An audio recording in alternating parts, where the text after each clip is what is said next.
As vaccines continue to roll out around the world and we round the corner on COVID, leaders are making big bets on how work will look and feel in a post-COVID world.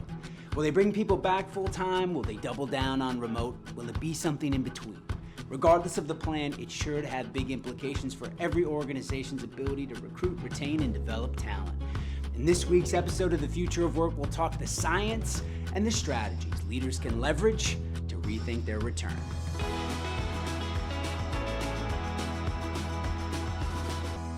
As someone who's been studying future of work trends for the past decade, I've made it my job to help organizations rethink their approach to leadership, culture, work, and life.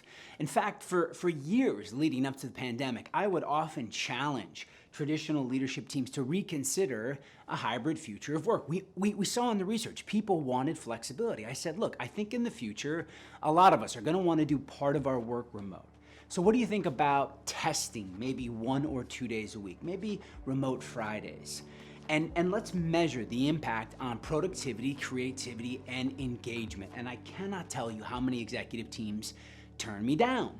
And if I think about why, often it was because they were afraid. They were afraid that they would be opening Pandora's box. I mean, in fact, many times they said it outright. They were worried that people wouldn't be as productive. People would slack off. We'd lose engagement. They were terrified that their culture would fall apart. Fast forward, and now that we've been in the pandemic for over the past year plus, and several of those same executives that we spent time with, they've announced that they may be running permanently remote workforces.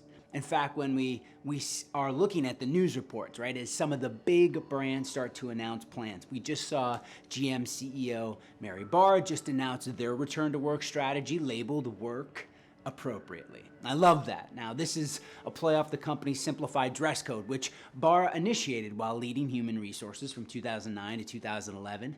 And she replaced a 10-page dress code policy with 2 words, dress appropriately. But if I think about it, it seems like an incredibly missed opportunity to rethink work before we were forced to change due to COVID. When I think back on those times, there were a couple of basic mistakes that these leaders made. And it fits a profile that Adam Grant talks about in Think Again, a book that I absolutely love. And the first one was that a lot of them were thinking too much like preachers. Right? And you maybe heard that term before, right? They believed that they had found the truth. They had found the truth about the best way to run a company. They found the best way to engage their people, create a culture, all of which was about face-to-face in the office. And they were trying to proselytize that message as much as possible, right? Act just like a preacher. Now, the second trap they ran into is that oftentimes they were thinking like prosecutors. And when I would tell them or present data, pre-pandemic data about the impact remote work had on engagement and performance and innovation, it was like, they immediately went into prosecutor mode. They shot down arguments. And the truth is, we're all vulnerable to these mindsets. I think, we all have moments where we find ourselves thinking like a preacher or a prosecutor, where we're convinced that we are right and that other people are wrong. And that means, that we're not in a position to think again. I'm always trying to watch, when am I slipping into preacher or prosecutor mode? Now, those are the 2 traps that we saw leaders run into. But their employees, on the other hand, ran into a 3rd trap, which is they were thinking too much like politicians. What do we mean by this? Right? There were a lot of employees who saw the light around remote work pre-pandemic. And quite frankly, even during the pandemic, they recognized its potential. But you know what? It was this sort of environment where, they said, listen, I know that that's not going to please my leaders. So I'm going to tell them what they want to hear as opposed to what I really think. And that has limited their organization's opportunities to really rethink work. Now we're in a unique opportunity because, listen, these mindsets, they exist everywhere. And as someone who is studying the future of work, I am constantly checking in with myself to ensure that I'm not slipping into that preacher, prosecutor, or politician mode.